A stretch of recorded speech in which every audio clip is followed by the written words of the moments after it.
அனைவருக்கும் வணக்கம். என்ன ஆளுநரே வந்த வேகத்தில் திரும்பி போவீங்கன்னு பார்த்தோம். ஆனால் 3 வருஷம் ஆகியும் நீங்கள் கிளம்பலை.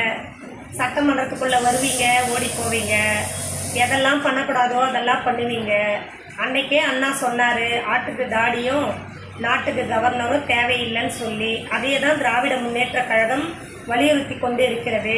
இன்னைக்கு பார்த்தியா, எங்கள் திராவிட முதல்வர் தலைவர் தளபதி அவர்கள் 10 மசோதாக்களை நீ நிறுத்தி வச்ச. அந்த 10 மசோதாக்களையும் உச்ச நீதிமன்றத்தில் போயிட்டு தீர்ப்பு வாங்கின்னு வந்து உனக்கு சரியான நெத்தி அடி மரண அடி கொடுத்தாரு. பார்த்தீங்களா? இன்னைக்கு திராவிட முன்னேற்ற கழகமும் திராவிட முன்னேற்ற கழக கூட்டணியில் இருக்கக்கூடிய கொள்கை சார்ந்த அத்தனை கட்சிகளும் வந்து தமிழ்நாடு ஃபுல்லாக வெடிச்சு இனிப்பு கொடுத்து கொண்டாடிட்டு இருக்கிறோம். உனக்கு மான ஈனம் இருந்தால், சூடு சொரணம் இருந்தால் பொட்டியை கட்டி நேரத்துக்கு ஊருக்கு போய் சேர்ந்துருக்கணும். எல்லாத்துக்கும் டெல்லிக்கு ஓடுவீங்களே, இப்போ ஓடலையா? இன்னும் இங்கே தான் இருப்பீங்களா? தமிழ்நாட்டு தண்ணி குடிச்சிக்கிட்டு, தமிழ்நாட்டு உப்பு தின்னுக்கிட்டு எங்களுக்கே துரோகம் பண்ணிட்டு இருக்கீங்களா நீங்கள்? தமிழ்நாட்டில் இருக்கக்கூடிய பல்கலைக்கழகங்களுக்கு வேந்தராக இருக்கக்கூடிய தகுதி கூட முதலமைச்சருக்கு இல்லைன்னு சொல்லக்கூடிய அதிகாரம் இந்த ஆளுநருக்கு யார் கொடுத்தது? இப்போ பார்த்தியா, இருக்கக்கூடிய 8 பல்கலைக்கழகங்களுக்கும் எங்களுடைய தலைவர் தளபதியார் அவர்கள் தான் வேந்தர்.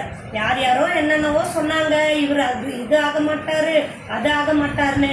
இன்னைக்கு பார்த்தியா, இந்தியாவிலே வந்து ஒரு மிக சிறந்த தலைவராக, எல்லோரையும் வழிநடத்தக்கூடிய ஒரு தலைவராக எங்களுடைய தலைவர் தளபதியார் அவர்கள் உயர்ந்து நிற்கிறார். இப்பயாவது சொல்கிறோம், ஒழுங்கு மரியாதையாக நீங்கள் உங்கள் ஊர் போய் சேருவது தான் உங்களுக்கும் நல்லது, தமிழ்நாட்டுக்கும் நல்லது. போகிறது தான் போகிற நல்லது ஒன்று செய்யணும்னு சொன்னால் இந்த நீட்டுக்கு கையெழுத்து போட்டுட்டு போ. நீட்டு மசோதாவை ரத்து செய்வதற்கு கையெழுத்து போட்டுட்டு போனீங்க, ரொம்ப சந்தோஷம் நாங்கள் படுவோம்.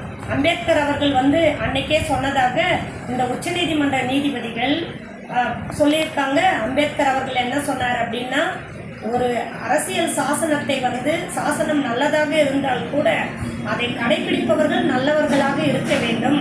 அதை கடைபிடிப்பவன் நல்லவனா இல்லைன்னு சொன்னால் அவனுடைய எடுத்து வைக்கிற எல்லா அடிகளும் வந்து மோசமானதாக இருக்கும் அப்படின்னு சொல்லிட்டு அன்னைக்கே அம்பேத்கர் சொல்லியிருக்காரு.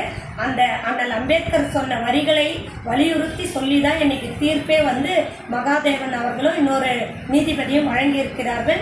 அந்த 2 உண்மையான நீதிபதிகளுக்கு, அரசியல் சாசனத்தின்படி தீர்ப்பு வழங்கிய அந்த நீதிபதிகளுக்கு எங்கள் திராவிட முன்னேற்ற கழகத்தின் சார்பாக, எங்கள் தலைவர் தளபதியாரின் சார்பாக, ஒட்டுமொத்த தமிழ்நாட்டு மக்களின் சார்பாக நன்றியை தெரிவித்துக் கொள்கிறேன்.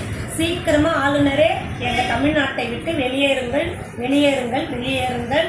ஆளுநர் ஒழிக, தமிழ்நாடு முதலமைச்சர் வாழ்க, வாழ்க, வாழ்க. நன்றி, வணக்கம்.